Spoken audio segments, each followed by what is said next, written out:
All right, 99.9 Punk World Radio FM. You guys already know what time it is. Right here, we actually have a legend within the punk rock community. We actually have Mario of the legendary Real McKenzies right here live on the radio and, of course, Facebook and YouTube as well. Mario, how are you actually doing this evening? Doing well. How about you? Oh, man, doing best I can possibly be, man. Just enjoying this Wednesday night. It's 2 more days until Friday, so you can't really complain. The work week is almost over. Oh, you got a work week. That's not something that I know anything of right now. It's always well, I got to say, definitely jealous, and you are definitely lucky. But 2 more days, and then the fun begins. Cool. But I know you're a busy guy, Mario, so I'm going to dive right into this interview, man. But I want to take you back to September 25th of 1999, where you actually became the drummer of the band Mystery Machine. I was wondering if you can actually just tell us the story behind that opportunity. And, of course, how did you actually get connected with the other members of Mystery Machine? Well, those guys are all like my big brothers. One of their guitar players at the time, Dean, I ran into him on the street. And he said I should try out because their drummer had quit. So I was like, yeah, I'll see what happens. And I really wasn't confident in my skill set at the time. So I talked to a friend, and he convinced me that it was a good idea to do that. Went to the audition. We just clicked right away. We're from the same town, so we knew a lot of the same people, and they were just very lovely to. They were lovely to me, and they continue to be lovely to me. I've now been in the band almost. Oh, geez, how long is that now?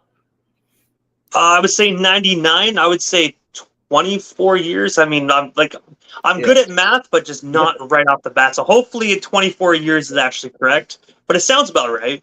Yeah, it's been a long time, but they, we're not terribly active or anything, but we chat all the time, and we are always planning on doing stuff. Everybody else has kids and other priorities, but we all still love playing music, and we all love hanging out. So you never know, you might hear some more of that stuff. And I got to say, it's really cool as well to actually hear about a band like that being together for so many years. I know a lot of bands are, but as you already know, a lot of bands sometimes deteriorate over the years, friendships, touring. The touring life gets to the band. But it's really cool to see 20 plus years you guys are still together and still thriving. Oh yeah, we have a group chat, and we definitely talk weekly. And before we move on to the topic of this amazing band, obviously you guys have done some amazing work in projects. For the listeners that actually don't know this, know this aspect of your career, are the older albums from like the early 2000s actually available to be streamed or purchased on the internet? That way the listeners can actually hear the earlier sounding Mario. I don't know, probably. I know that there's a bunch of stuff out there. If you want to hear a younger me, I did a bunch of stuff with a band called Spread Eagle, obviously Mystery Machine. Both those were drumming gigs, and I'm also the guitar player for a band called The Darkest of the Hillside Thicket, and you can check out a bunch of those albums too. And also as well, in the year 2000, I read via Discogs that you were actually a guitarist for Wisecrack's EP titled 5 Star. I was wondering if you can actually just tell us a bit more about this release, and of course, what was it like just working on that particular project, from what you can recall? Oh, that was a really fun time, and it was the first band that I was in where people were taking it semi-seriously. We spent a whole lot of time writing the songs that would appear on that release. It never got an official release, but that's okay. People still talk about it, so it's kind of weird. If you find a copy of it, it's worth a lot of money. I don't know. That's what I hear through the grapevine. But it was sort of like my first foray into really taking it all seriously. And we recorded it on 2-inch tape, which was like,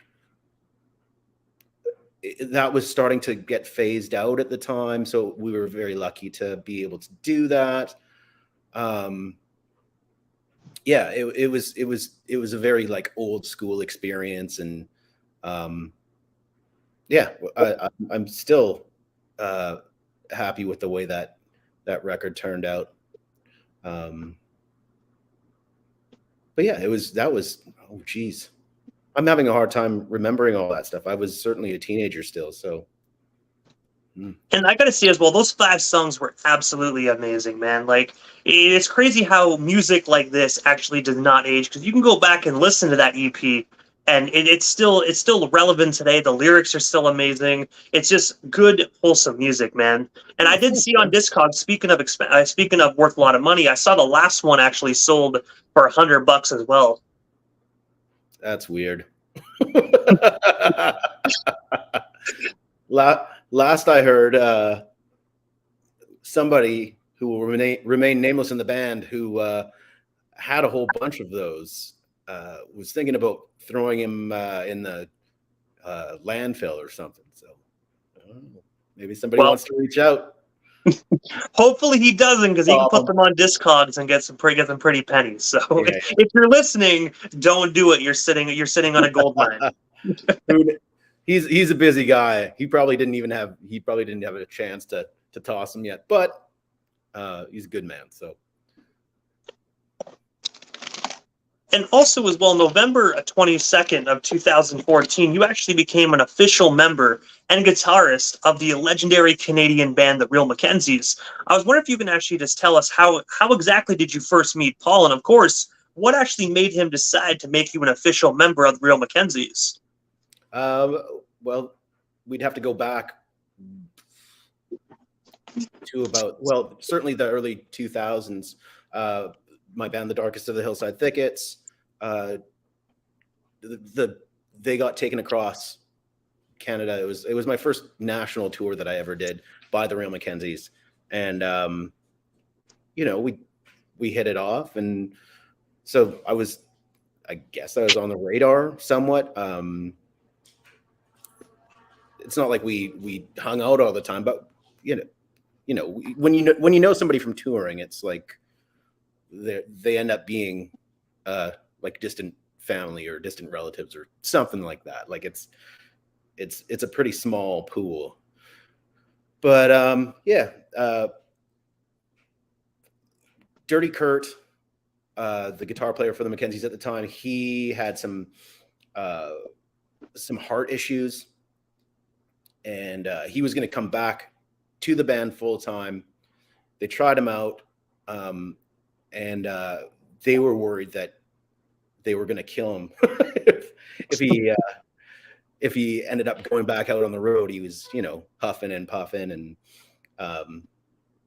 so somebody, the Darkest of the Hillside Thickets were actually playing that night with them, and my friend who was in the band at the time said, hey, don't be surprised if you get a call from the McKenzies. So I ended up, I said, well, we'll see. Like, I'll think about it. And I talked to Kurt again. And I wanted to make sure everything was above board and that he was okay with me taking his place. So, he said, yeah, if you get the call, absolutely go do it. And I was like, you know what? Okay. If Kurt says cool, then I'll do it. And sure enough, I got the call and just said, okay, let's go, guys. And off we went. And I got to say as well, I'm hoping that he's actually in great health today, because honestly, heart issues is never a good thing to deal with, especially as a touring musician as well. It definitely puts a damper on things career-wise. Certainly. But as far as I know, he's always perhaps it's a genetic thing. It's something that he's been dealing with for a long time. But during that time, he had just got his chest opened up. So coming off that, probably not the best idea to run around the world. drinking whiskey. But yeah, Kurt and I talk at least once a month, and he's got a good job and he's happy, and that's all you can ask for. He'll always be an official McKenzie. He played on the last record. There's a bunch of old McKenzies that I tap into and talk to about just making sure that the McKenzies are doing it right and bolstering their legacy as opposed to tearing it down. So it's nice to have those people in our lives. Yeah. And also as well, November 18th of 2022, the Real McKenzies actually released the album titled Songs of the Highlands, Songs of the Sea. I was wondering if you can actually tell us a bit more about this most recently released record. And of course, where can we actually snag ourselves a copy of it today? Well, as far as snagging it, you can find it at Fat Records and Stomp Records, and I think just online, anywhere you get. You can get it on Spotify. It's on all the things. The record came about during the pandemic, which was it was a tough time for the band. The label had decided that some changes needed to happen, but we weren't quite there with having a band yet. Essentially, what the label really wanted was a band that was surrounding Paul in Vancouver instead of flying people all over the world to just to play the songs and to be ringers and whatever. Like Paul wanted to get back to being a band, the label wanted to get back to being a band, and I went, okay, let's see what happens. So I just started putting the feelers out there. But we were slated to do a record before a real cohesive band came together. So I talked to Matt, our record label guy at Stomp Records, and said, hey, I have this idea for putting an album together of sea shanties and Scottish traditionals, because it's something that can easily be put together. And Paul really likes that kind of stuff. He loves tapping into old timey songs. And I knew that if he got excited about it, it would be good. You know, Paul is a very emotional person. Like he's really tapped into something great, and if he likes what he's doing, he's like the very, very best at it. So I figured that would be a good thing to aim for. I put together a bunch of demos. I played drums and guitar and got Kurt to play on the record. Little Joe from Lagwagon and RKL. Bean from Mystery Machine played piano. I got my sister to do a bunch of background vocals. Brenna from The Last Gang, she did a bunch of stuff. Mike, our producer, he did a bunch of stuff, or engineer did a bunch of stuff. It was really great. But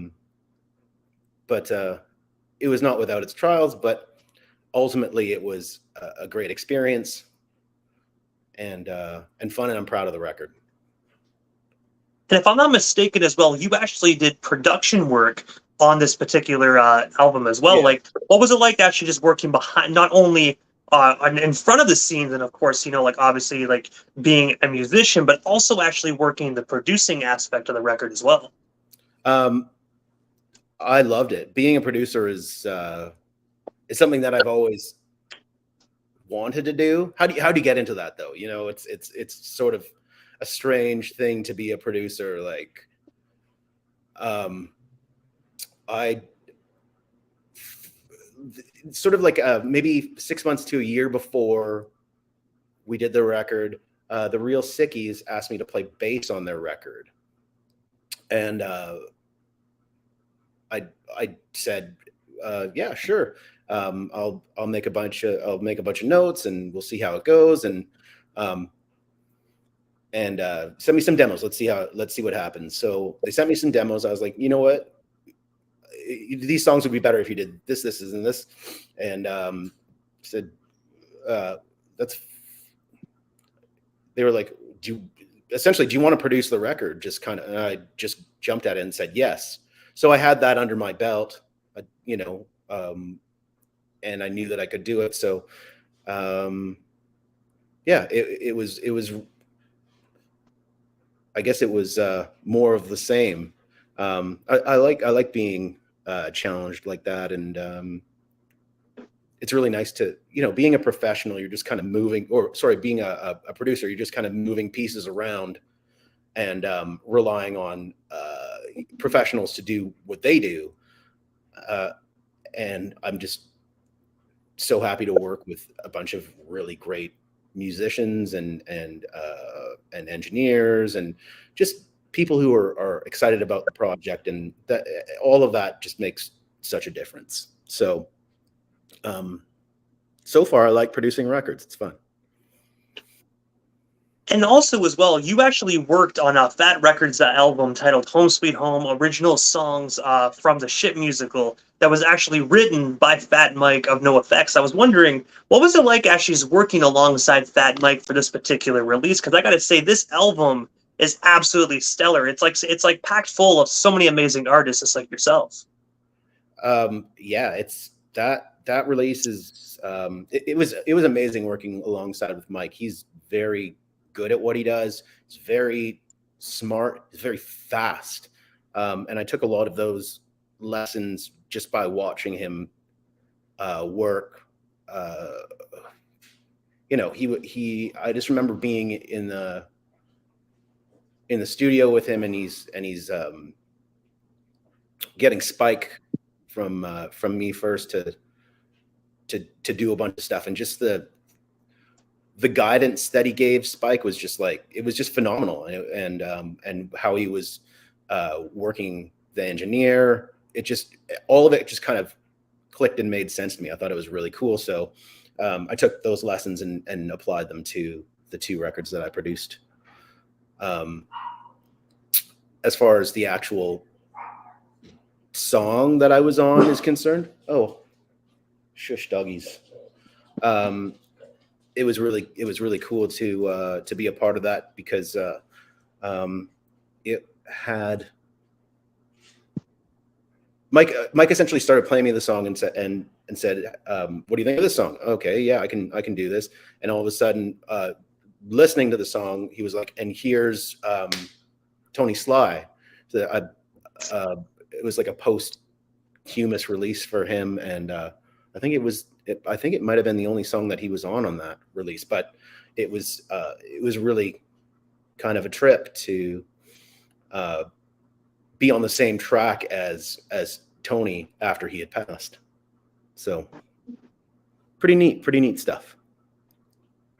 And also, as well, in April of 2018, you actually launched and founded your own agency by the name of Mars Sound. I was wondering if you can actually just tell us a bit more about your particular company, and of course, what services do you actually offer to other artists and bands today?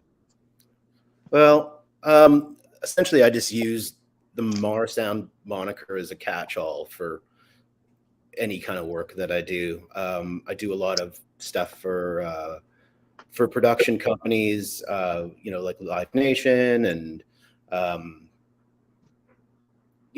bunch of the other guys in town. I do catering and hospitality work.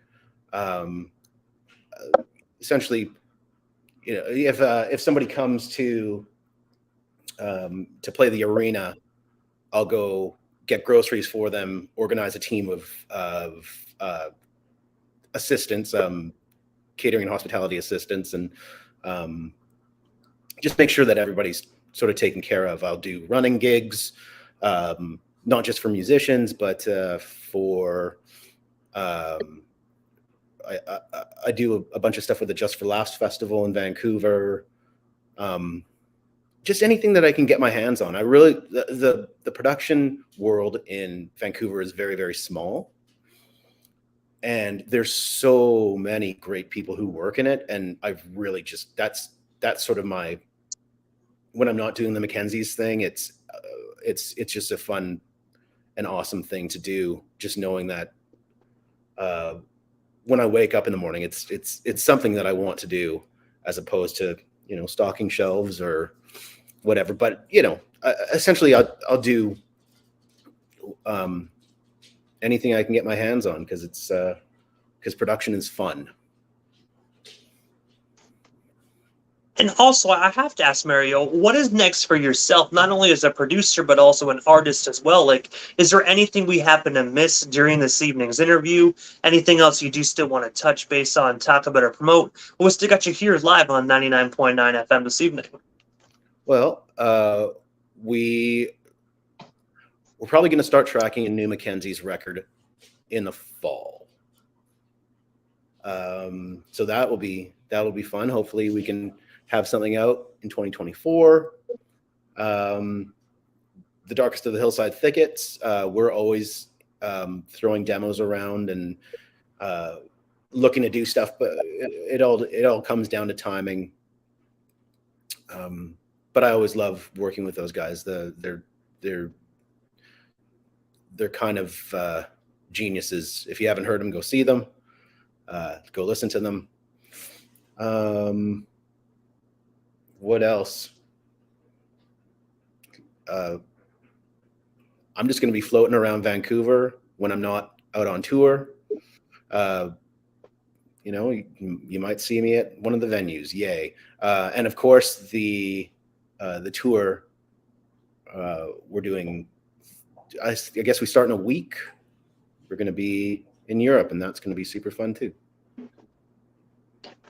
And I gotta say as well, you know, I'm super stoked just to hear that you guys are actually putting on a new album. I absolutely love the album you guys dropped last year, but just knowing 2024, there's going to be another Real McKenzies album, I'm not going to lie, I'm over here super excited. As a fan, I'm like, hell yeah, I can't wait. Cool. And I do want to say as well, when you safe travels definitely in the UK. I do know the United Kingdom loves the Real McKenzies, so I know you guys already know you're definitely in for a treat when you head over to the UK. Yeah, absolutely. No UK this run though, but we will be in Europe. And also, before we actually part ways, Mario, obviously I know how to follow you on social media, but for the individuals that aren't that social media savvy and want to go about following not only yourself, but the Real McKenzies to stay updated on not only the album, but also the up and coming tour dates, how do they go about following yourself and the rest of the band if they're not already doing so? Check us out on Facebook and Instagram and realmckenzies.com, Fat Records, Stomp Records. Check out your local listings. Come see us play. Yeah. We'll see you soon. And I got to say, before we part ways as well, thank you so much, Mario, for giving not only myself but the radio station airwaves a little bit of your time. And also shout out to Taryn Cochran of CBC Saskatchewan for actually getting us together and having us exchange numbers to make this possible. So without Mr. Cochran, I really don't think this interview would be possible. So shout out to him, and definitely shout out to you, Mario, for a little bit of your time here this evening. Thanks. He's a good man. Thank you again. You are most certainly welcome, Mario. Definitely have yourself a phenomenal night. I'm pretty sure we definitely shall talk again soon, but for now, definitely enjoy your night. You too. Peace.